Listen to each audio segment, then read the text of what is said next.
Hi, welcome. It's Kenny Russell, Bulldozer of Faith, Living Life in the Spirit. We're here at Revive 2015 in Dallas, Texas, a Hebrew Roots conference here. And I'm with Daniel. Daniel, how are you? Oh, good, Kenny, good. Well, thanks just for taking a few moments just to come and share a little bit about testimony with me. You're an ex-military man. What was the key things that brought you into following Torah? Well, as I was saying earlier, all my life, even before I cared or had a spiritual life, Father's had a hedge of protection around me that I didn't understand what this thing was. For years, I've been saying, why am I being given opportunities to do things over when others are not? Right. And I still didn't figure it out. I've always been a hard head, if you want to say.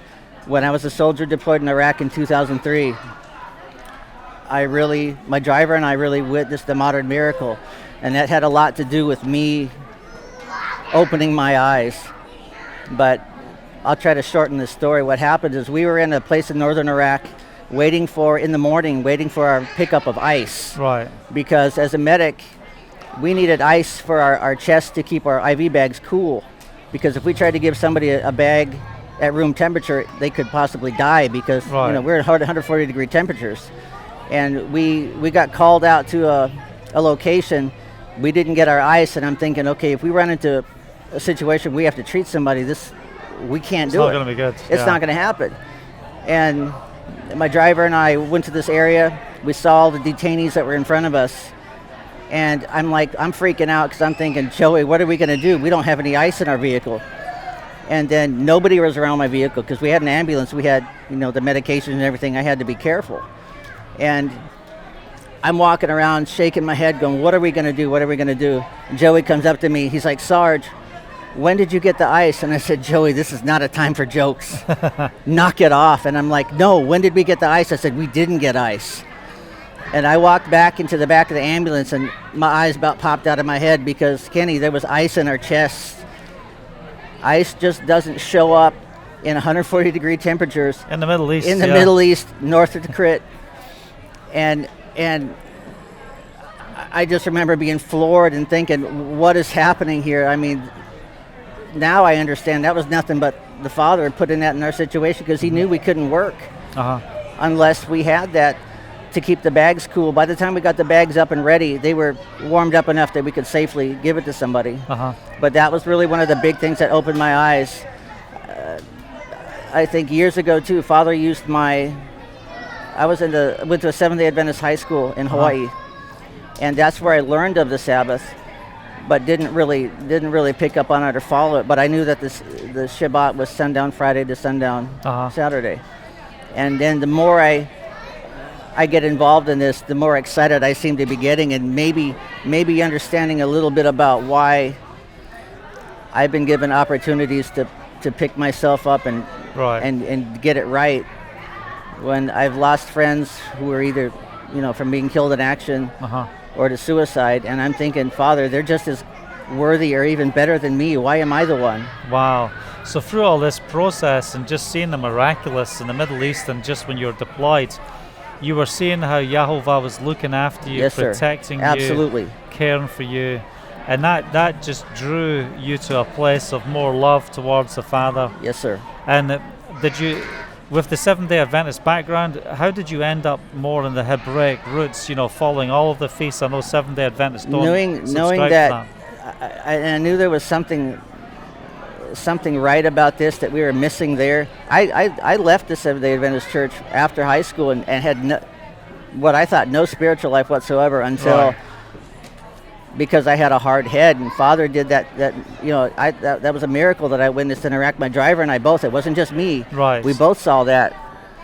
Things like that started to make me think. There has to be a God. Huh?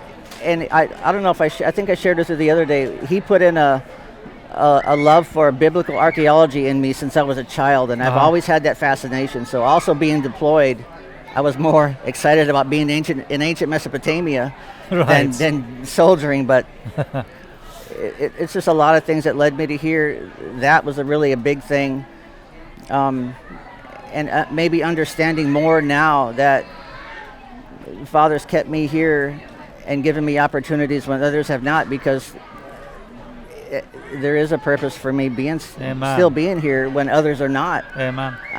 What's the feast you like more than anything?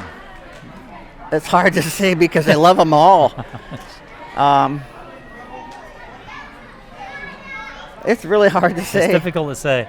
But isn't it a great joy to come into a place where you can actually follow all of the feasts of the Scripture? It feels so good. And I was telling my wife, being here, I was like, oh, I've never been in a place with this many believers all at once. It's exciting for me, especially as I keep calling myself the Torah rookie.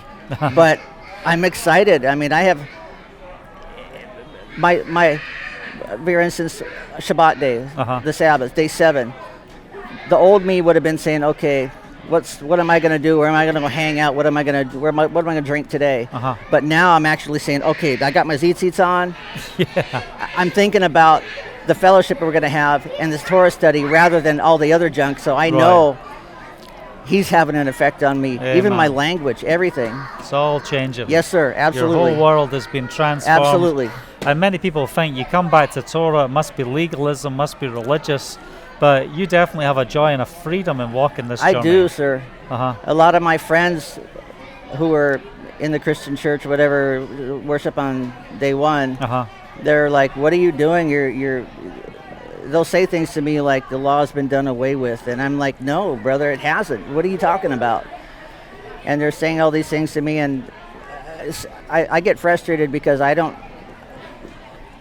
not as grounded in Scripture as a lot of people are, but I want to learn so I can answer them properly without getting my personal feeling or emotion involved. I want to answer them scripturally.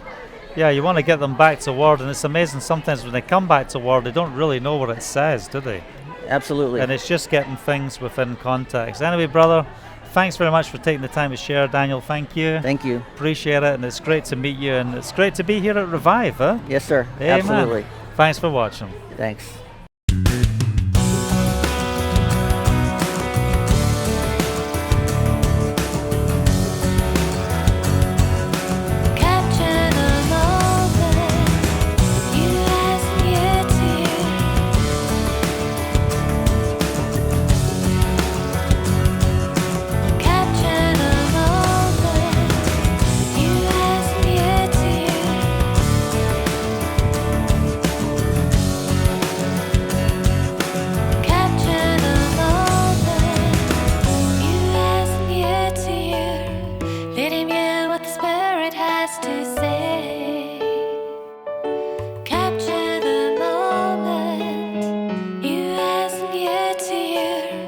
Let him hear what the Spirit has to say.